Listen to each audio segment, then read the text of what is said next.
Thank you very much, Donna, for that. And it is exciting to be here. I appreciate all of you joining in with us, and I hope today's presentation will be interactive. So if you have any questions or want to jump in, please do that at any time.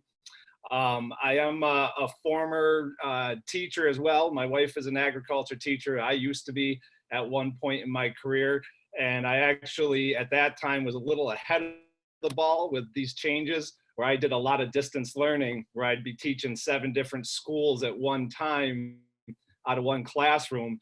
So I know there's a lot of complaints out there about this new system, but we've been doing that for a long time. And so I think this is kind of bringing me back to that a little bit. So please, I was very interactive with that, and I am today hoping that we can be interactive and we'll get you involved as well. That's why I sent along the milk house wash chart, so that you have that available. And today we're really going to be talking basics. And so for some of you, I know the basics are things that you know really well. Maybe I'm sure quite a few things better than even myself. So that's another reason to please chime in, even if it's not a question, but something that you want to point out. I'd love to have that involvement. And Donna, I apologize right away. There's a lot of slides, so some of them we're going to go through quickly, so I might keep you active here. Anyways, this picture right here can sometimes, you can raise your hand if you agree with this. You've probably felt like this at some point, walking into a milk house, knowing what expectations are, what you're looking for, and what you wind up seeing are 2 different things. So it's just a little funny clip of, so we all run into this. And on IBA's end, with my role and the others who have the same type of role as I do, we're supporting the farms of our distributors, whatever their issues may be. If they get counts, if they have issues, they do call us, and we try to come in and do as much as we can. So a lot of the things you're looking for, I'm looking for as well. We want to see them comply, because that means they'll be successful. And with our company, when you've been in this business this long, it's not about selling a product to somebody. It's about being part of that management team on that dairy and being part of helping them to succeed and be as profitable as possible. So go ahead, Donna, you can change. Like I said, we're going to get you involved right away. There's going to be pop quiz right off the bat. But your answers will be asked for at the end. So you'll have a little time to catch up if you're caught off guard. We're going to cover the basics of evaluating the sanitation programs on dairies, what things you should be looking for, which I know you already know a lot of these, but the review is very good, and some things you may learn along the way. CIP analysis, we'll get into a lot of what we do as IBA backing up these dairies, what we look for, but it's definitely, things that you should know, have in the back of your head of what those sanitation benchmarks are that we're looking for. And finally, go through the milk house charts, accuracy, legibility, completion. I don't know how many of you have had a bad milk house chart that you've seen. I can't imagine, probably none of you, right? You never seen something like that. I'm sure we all have. I walked into plenty of milk houses, and maybe they don't have a wash chart. Maybe they do. It's behind a door covered in dirt where you couldn't even see what was written on it originally. And this is a document that should be active. It should be updated, and it should be accurate to what that program is right now. Go ahead, Donna. All right, so you have a wash chart. This is what it would look like in the milk house. I did send this PDF to you. And, while we're going along here, of course, I want you paying attention to what we're doing here, but feel free to fill in as much of that as you can. Maybe focus on, with the time we have, the first part on the front page. It says water analysis, and then on the top right corner, it has a place for the name and address on the top left corner. And then the CIP cleaning program for a pipeline. We can kind of focus on that. I have filled out a complete chart, which I'll share at the end, but I'd like for you to, and it doesn't have to be with a specific product, but detergent or acid, put down what you would think you would want to see in a good sanitation program, one that you know is going to clean, and this represents those values or strategies. Okay, so work on that on your own, and at the end, we're going to ask you to share some of your numbers, and then I'll share some of mine. So, okay, you can move to the next slide. So some of these we're going to run through pretty quickly, just some pictures of the importance of cleaning, which I'm sure you have seen probably worse or the similar things to what I'm showing you. But a dirty surface can make the ideal environment for that bacterial growth. And it's really going to grow in the presence of water, temperature, and food for it to grow. And these are just some of the places that you will find collect this type of a buildup. Okay, next slide.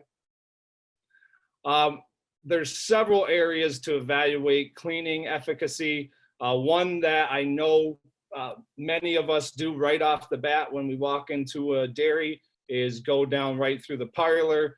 And one of the first places you can see milk surface areas is in the windows of the claws. So that is an area that is more common to check. And you know, you may have on the right side here, you see a very cloudy window. On the left side, you see a clean window.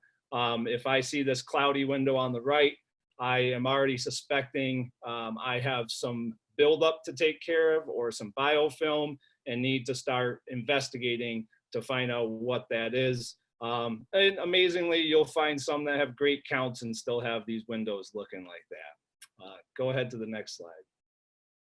Obviously, the bulk tank is another area to evaluate the cleaning efficacy. Having a good flashlight, being able to look in the tank when it's empty and determine if there are any biofilms that would sheet chemicals, cleaning chemicals, and not allow them to fully clean off the side and the surfaces. We're evaluating for that, evaluating the sprayer, the ball, make sure that we're getting good coverage of our water and chemicals on the surfaces of the entire bulk tank. Next slide, please.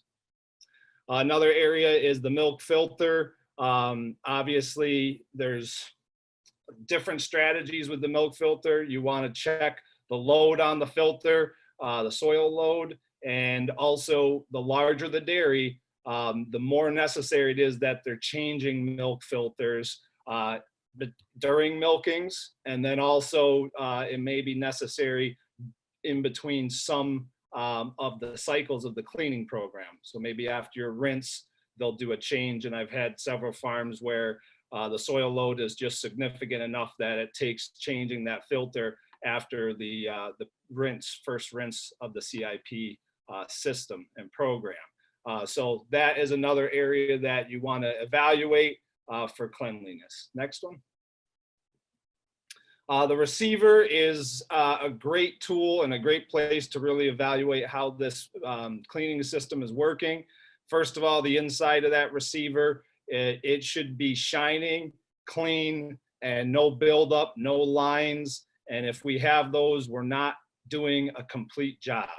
The other very good thing that we can see at the receiver is we can see the impact of the slug, the mechanical slug of the CIP system. You can get a pretty good idea what that slug is doing, what the how violent it is, how much energy is in that, and as well how often it is hitting that receiver, which is very important for timing of cycles and making sure you have enough time to achieve enough slugs through that receiver.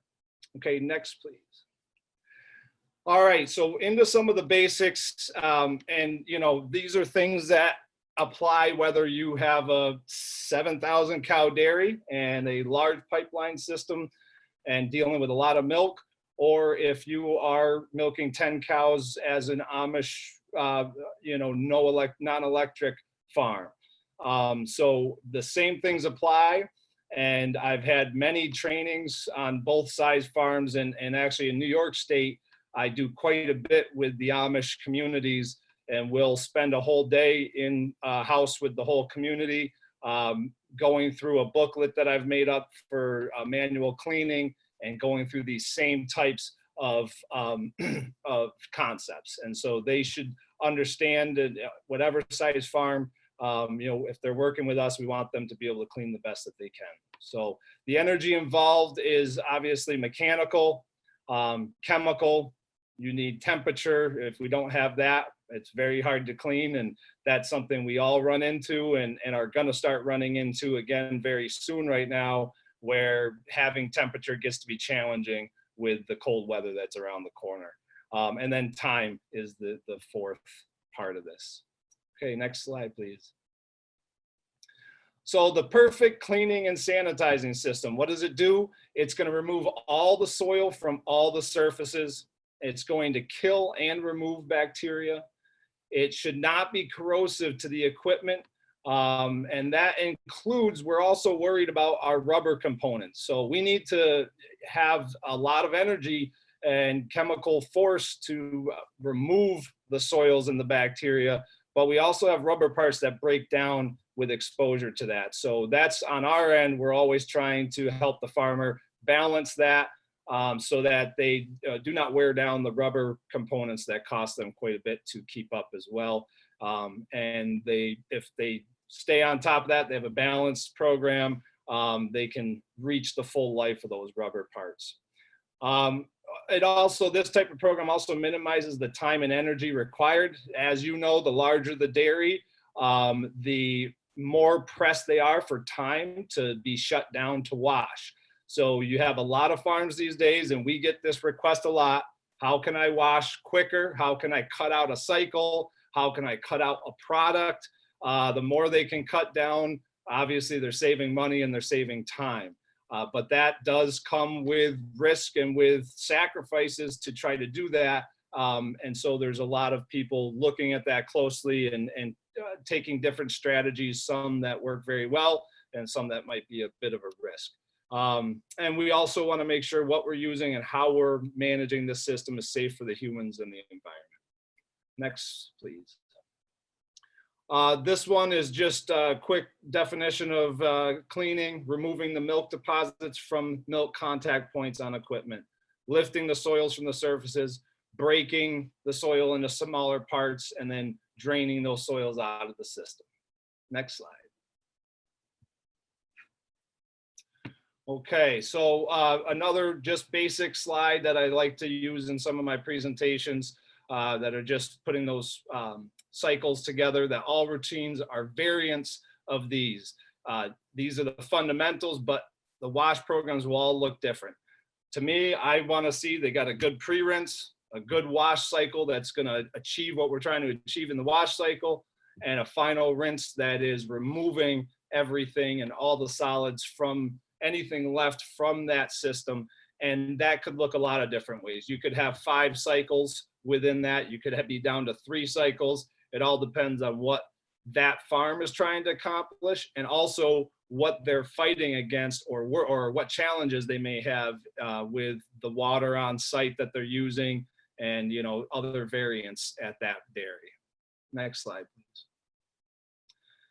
Okay, so just some basics here. Pre-rinse in lukewarm water is usually what we're looking for, 110 to 120 degrees. If I get hotter than that, up over 140 degrees, I'm really just making my job harder. I am baking on the protein, and I'm then making that harder for any of my chemicals or cycles to remove that. If I made it too hot at the beginning, I can't remove that from the surface. The opposite also applies. If I'm too cold, I'm going to solidify that fat and make that harder to remove as well. So you want to be in that mid-range, over 110 degrees, but not too hot. We want to circulate detergent solution and these are, again, there's a lot of variants, but these are the basics of what we're looking for. About initial temperature of 160 degrees and discharging at 120 degrees. That's great to say for me, but there's a lot of variants, as I said. Time of these cycles, how long they need to run that wash cycle for. The longer you run, the colder your water is getting. So there's a lot of variance in there that may change. You'll see a lot of starting temperatures above 160 degrees. If they have had a good rinse and removed all the protein and the fats that they could, you're less chance of burning things on with a hotter start temp. We usually want to dump, well, you want to dump above 120 degrees, and I'm usually shooting between 120 and 130 degrees on that dump temperature. Circulate acid rinse. You want that to circulate in cold or warm water. My preference has been in warm water, 105 degrees to 110 degrees. I do believe you get a better rinse, and I do believe from my experience, you see it leave the stainless cleaner and more shine to it. Also sanitizing, the standard is around 100 degrees. Next slide, please. Okay, this is just a chart for us to be able to use. The only thing it's really telling us is that the percent in the water, obviously, or in the milk, obviously water is the main component. Then I got about 4%, fat, and probably about 3% protein. Then the percent in newly formed milk deposit. And what I'm really looking at is over in the end, where it's the percent in milkstone. And obviously there's not much water in milkstone. It is a majority of mineral and then protein and then fat on top of that. So those are the things that if we aren't able to lift them and remove them on a regular standard basis every time we wash a system, then you will see this start to develop. Next slide. And then here's the format that it's developing in. It's just a layer. It's layer after layer. We start with mineral, then we put protein on top of that, fat on top of that, mineral, protein, fat, mineral, protein, fat. And the thicker you get, the harder it is to get that off. So when we do have to remove milkstone, it's going to take something that can affect the mineral, that can remove it. And usually it's going to take a high level acid, some peroxide products, and some very intense cleaning with heat, and probably some hot acid washes as well. So the best thing for milkstone is prevention, and that's what we usually try to get to. But when you do run into milkstone, it's good to understand it's a layer, a layered deposit. So it may take several attempts and several washes to remove those layers one at a time. Next slide, please. Okay. This one is just how to match the milk soil to the chemical solution, what these products are actually doing. So your chlorine alkaline detergent, the all-in-one detergents are built with 3 main ingredients: alkali, chlorine, and they'll have surfactants and softeners in there.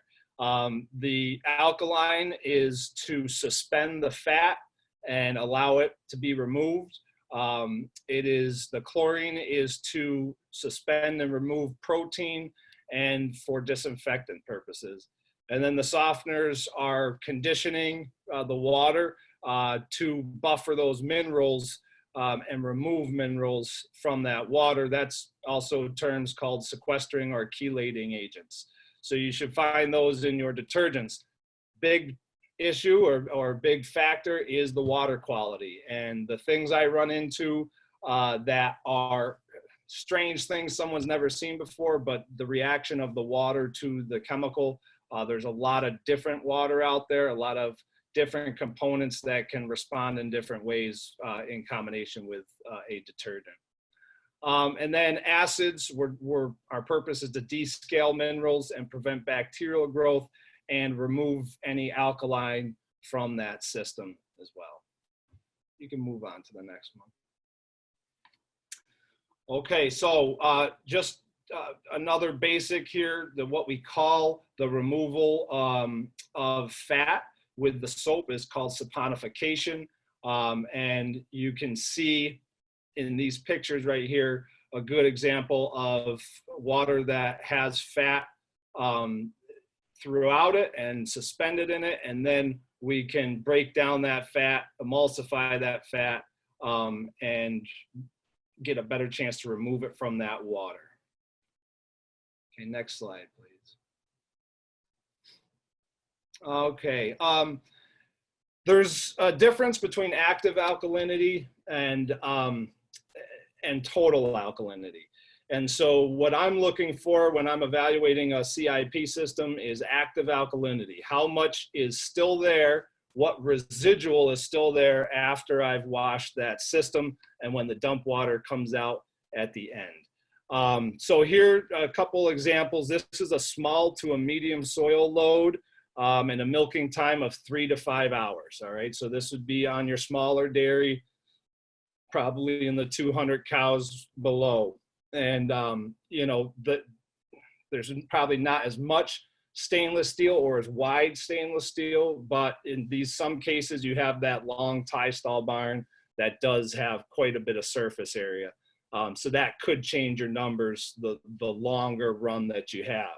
But in general, on one of those types of farms, we're looking at a 1,200 parts per million active alkalinity level to effectively remove the soil and the fat and suspend that.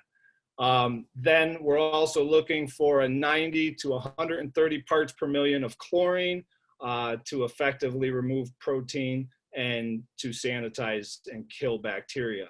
So when we're testing for those levels, if I get higher than 130 parts on chlorine, what my issue becomes is the deterioration of the components of the system. If I get much higher than that on a small system, I am going to wear down my parts further. The quicker that wears down, your rubber wears down, then you expose yourself to other opportunities for negative things such as, you know, PI counts and those types of things as I wear down my rubber.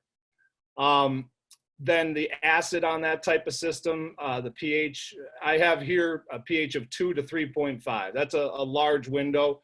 My general rule of thumb is I want to be a 3 pH or lower. If I'm down at a 0 or a 1, I'm really doing great with my acid, but I probably am using more than I have to. But I want to see that dump water. In my opinion, when I'm at a farm, I'd like to see it between 2.5 and 3.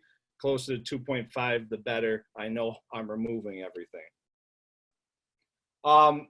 The next one is heavier soil loads, larger farms, milking times that are going over 5 hours. Those all combine. Okay, you know, I have a 3,000 cow dairy that can milk cows in 7 hours, and then I have a 600 cow dairy that can only get their cows milked in 8.5, 9 hours.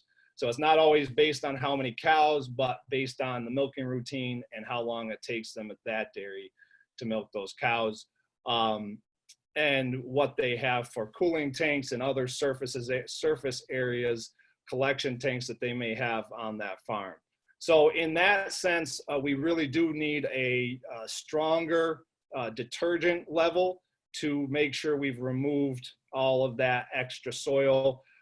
So we stick at about 1,500 to 2,000 parts per million on active alkalinity. Again, at the end of the wash, the dump water, that is what we're testing, and we'd like to see that remain up at over the 1,500 parts per million. And I've seen that very linked to cleaning quality, where on a farm that I could not remove a buildup from, and we were at about 1,100 parts per million. But they're milking 1,000 cows. They have quite a bit of surface area. And so I actually moved them to a 2-part detergent, where the detergent is separate from the chlorine. And I was able to get their parts per million up to about 1,800 parts per million.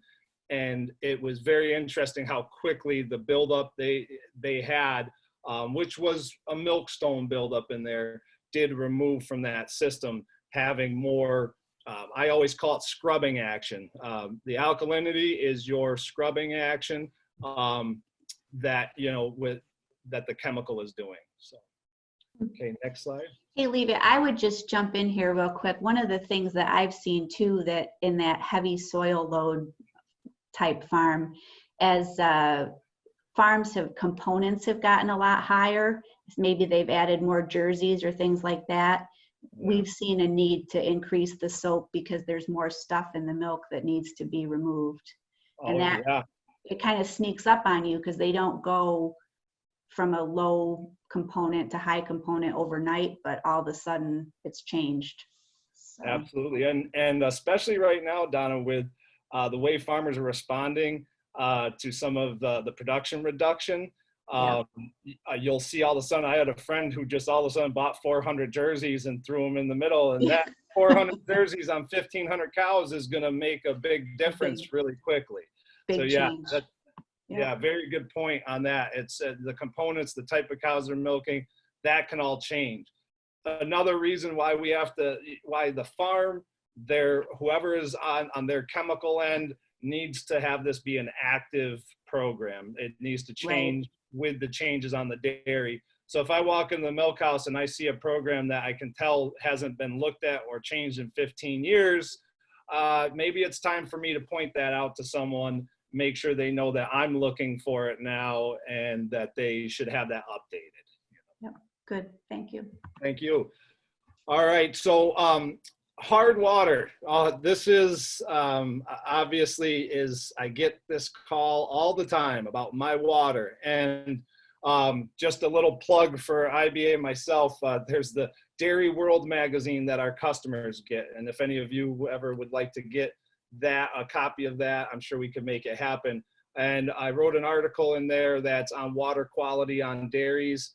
It has to do with water treatments, especially peroxide water treatments on farms, which that may jump out at some of you right now because that has been a shift in some of the market. A lot of people are using that these days, and there are concerns on the regulatory end that may have to be addressed properly. But in terms of on farm, the water test, it's amazing how many farms you go to that have you ask them when the last time they've tested their water, they have no clue what their water quality is. Most of them know if they have hard water or soft water, but beyond that, that's about as much as they know. So in this slide, talking about hard water, that's from the calcium and the magnesium.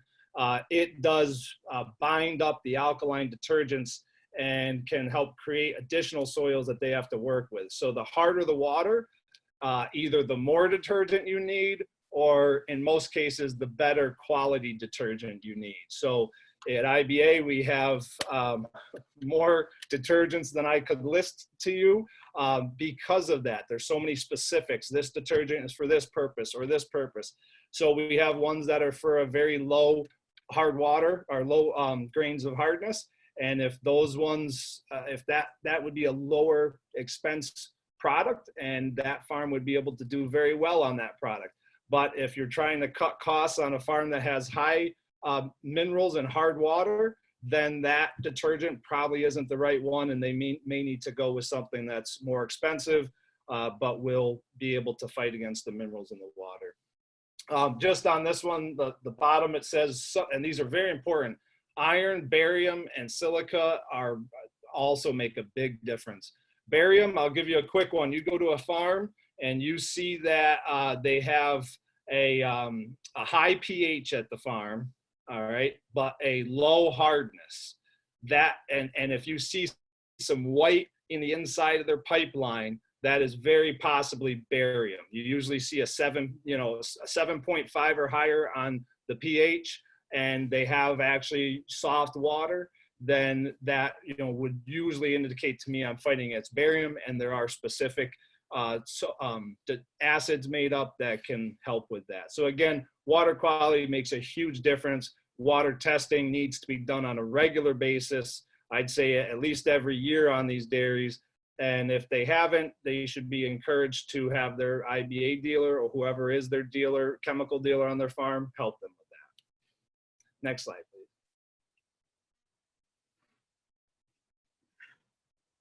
Donna, next slide, please. Thank you. Okay, so quick one here. We don't need to spend much time because I always make a lot of slides, so I know I have enough to get through. This one here is just talking about the acids that they're descaling and removing the mineral and preventing the bacterial growth. Next slide, please.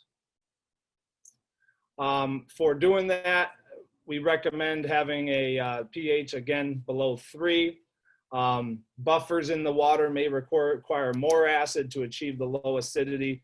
And you can use a pH strip to measure, and you don't have to have the parts per million. You can really get a good idea off of those pH strips. So it's a handy thing to have. If I had to go in to a dairy and help them and evaluate their system, the pH strips are a simple thing. You don't have to have a whole titration kit like we use.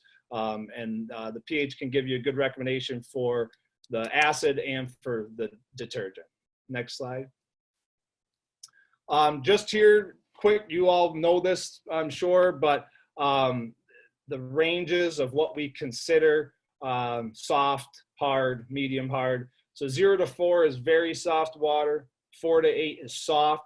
So if I have a soft water detergent, if I'm over 8 grains of hardness, I then need to shift my direction of which product I'm going with. The next is 8 to 18 is medium hard, and 18 grains to 30 grains is hard, and 30 grains plus. I don't know if anyone's been up to northern Maine before, but I have to work up there quite a bit, and you'll see way over 30, up as high as 40s in some areas. So it depends all where you are. Next slide, please. You can skip this one, please. Next slide. Okay, troubleshooting chart. This is a good chart. If anyone would like this, I'm sure we can. This can be made available to you.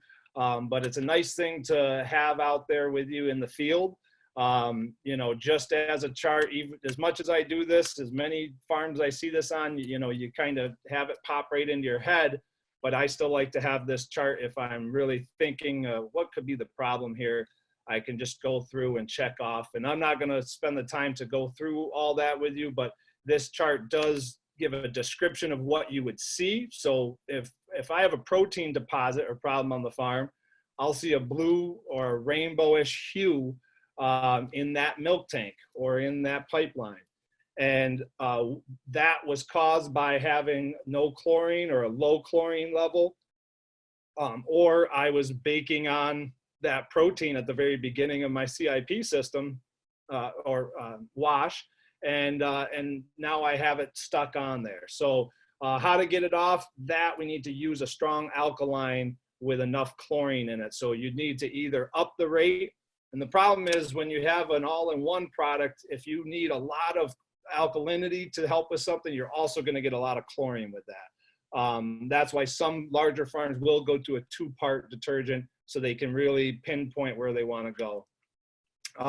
So we'll pass on after this, pass on the next one, but just prevention, making sure your pre-rinse isn't too hot and you have enough chlorine. And that's a good chart. If any of you need it, we can pass that along to you. Next slide, please, Dana. Okay, teat dip and CIP chemical evaluation. I won't spend too much time on teat dip, but it is not a guessing game. Milk quality is achievable. It's funny the amount of farms I've been to, I can't take hearing this is just what our farm can, has to deal with. We'll never be able to be a farm with a somatic cell count of this or with good cleaning counts, and they just give up. But I have not found one place that I think should give up or doesn't have the opportunity to clean well and to have high quality milk. Regular testing and evaluation needs to be done to make sure that happens. The potable water evaluation is very important and it needs to be done regularly. And I am always disappointed how many farms do not do this and don't realize how important it is to the farm. I think it's one of the most important things. Next is the wash system chemical evaluation and titration, mechanical cleaning evaluation, the turbulence, the slug velocity. Those are things we can check at IBA with computer system, but it's also something you can see visually. Bacterial swab testing, light refraction, teat dip testing for quality, and also just managing the labels, making sure that they are what they say they are. Same thing with total alkalinity versus available on detergents. Same thing on teat dips with iodine. They could say it's a 1% iodine, you test it, and what the farmer's actually getting on the teat is a 0.8 or a 0.75. So we want visual CIP cleaning evaluation and inspection on a regular basis to make sure that things are cleaning properly. Next slide, please. And just real quick, inspect all the equipment. The top right of your screen right there is the inside of that box on the top left. And this is a teat dip mixing system. I'm not a huge fan of on-farm mixing systems. And the whole reason is that top right corner. That is the water that they were using to mix the teat dip in. This was their water reservoir. If that's what I'm using, I don't care how strong your teat dip is, you're taking away a lot of the efficacy of that teat dip, trying to condition that nasty water before it gets on your cow's teats. So I really would recommend checking those systems on the farm as well. Next slide. And I'm gonna try to speed up things because I'm getting close to the end here, and I wanna make sure we have a little time to go over this chart. So I won't get into too much more on these slides. The personal experiences, I've seen just a little bit of everything. PI counts are what I get called the most for because you could be so many different things, and we really have to get down to the basics and start from square one and go through each part of the system. And that's really what we like to do. Again, if any of you would like our help with any of this, please reach out. My contact information will be there at the end. And these are the things we like to work with people on, and some of the things that you may not have the time if you're in regulatory and the others on the farm might not have had the time to really focus on. And if there's an issue, we can come do that. Next slide. Okay, so again, the cleaning charts are necessary to display all the basics of cleaning. It should be displayed visibly in the milk house, and it should be clean and easy to read and understand. The milk house chart should be updated regularly to align with the current cleaning program, and cleaning programs frequently change, as we just said, but the milk house charts frequently do not. So let's make sure we're watching for those and that they're updated. Next slide. Next slide, please, Donna. Thank you. All right, on the wash chart, we should have a water analysis, a pipeline CIP cleaning program, a bulk tank cleaning program, parlor cleaning, other prep procedures, manual cleaning procedures such as utensils and bulk tanks, and vacuum system care. Next slide. All right, so that pop quiz that we talked about, the time has come, and I want to be able to go over a couple of your answers if possible. And I see we got a few things on the chart. I think maybe we got a few things on the chat. Oh, that was just a question from Vicky.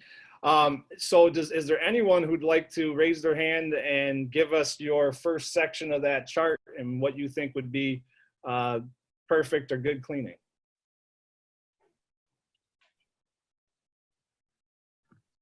And I used to be a teacher. I'll call on people, I promise. I'm just looking to see. So we know everybody can raise their hand. So go ahead and raise your hand if you have an answer. And I'm just pulling up my copy of the chart here. While I'm doing that, tell us what the first section is, Levi. Okay, so the first section on the chart is, they have on the top right is water analysis. And then on the left is CIP cleaning program for pipelines. That's the section I would like to see if someone has any input or thoughts on what they'd like to see. And then if not, you know, I'll share mine.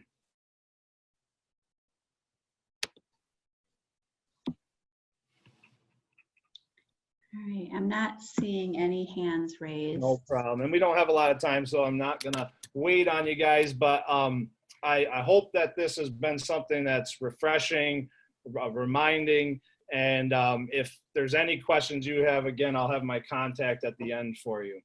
What I did is, I have mine here because it was just easier to fill out, and I'll see if, can you see that? Does it actually work, Donna? Oh, yep. Okay. Looks So good. right here, I have a water analysis, all right? And so to be able to show it and read is going to be the challenge. I'll put it back up in a minute. What I put on this one is a pretty good water analysis. 5 grains of hardness, a 0.1 ppm on iron. And basically, if you have a 0.3 or higher on iron, that's something that's at that point going to affect chemical cleaning, as well as and significantly the water system and buildups in the water system and the water lines and tanks and all that stuff. And then it's also going to affect the cows drinking and their uptake of minerals as well. So that's one iron you want to check for. This one has a starting wash temperature of 170, a wash pH of 12, a pH of 6.9 on the water.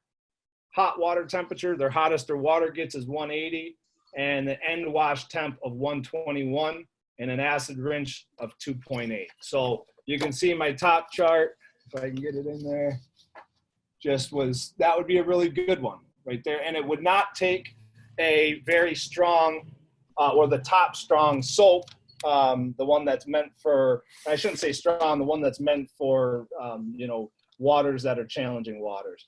And then the other section of this was just the CIP chemical program. And because of that water, I have in here using, hold on, let me make sure I have the right one. Let's go right to the wash here.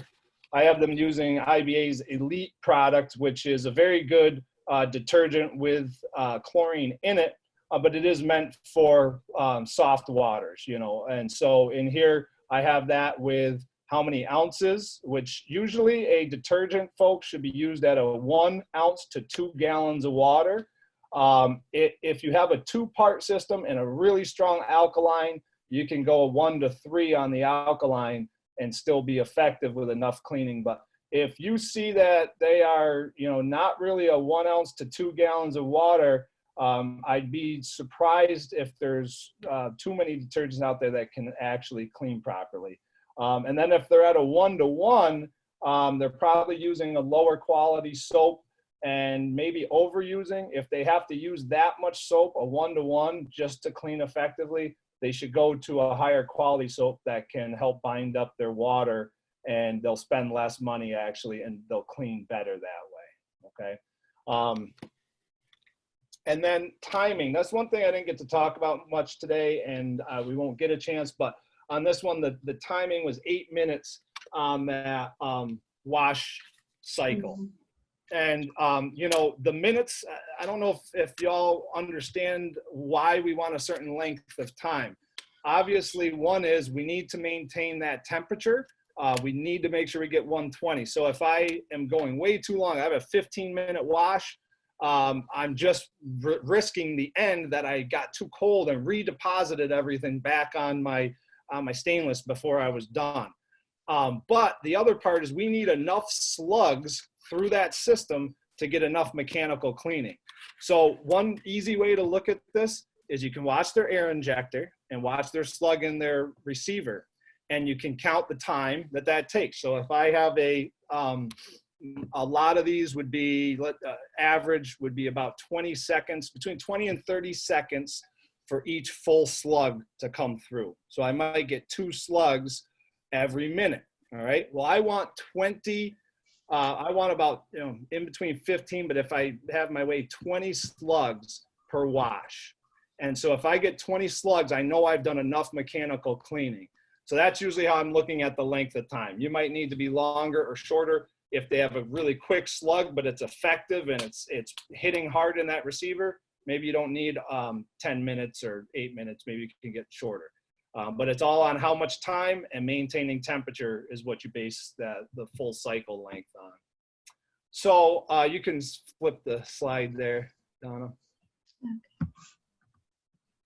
I don't have time. I already gone over my time, which I'm really good at. Donna knows this by now. That's fine. And so just up here, I just want to make sure you guys understand that we are there, not just out selling stuff to farmers. We are a support system for farmers. A family business doesn't stay in this for 60 years. by just trying to get a quick sale on a product. We do things right and try to manage those, help manage those dairies, help them to do their best. So on here's a list of some of the things we do. And if any of these are things you think of in your head that, boy, this farm should really check into that, or they should really be doing this, tell them to talk to their IBA dealer, because not always, the IBA dealer doesn't always have the chance to convey to these guys that this stuff's all available.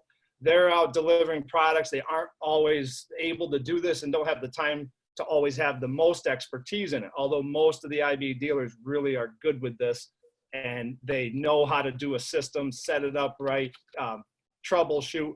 But if they need help, they have us to come and be part of that. So there's a lot of services we offer, even into milker training services with bilingual staff.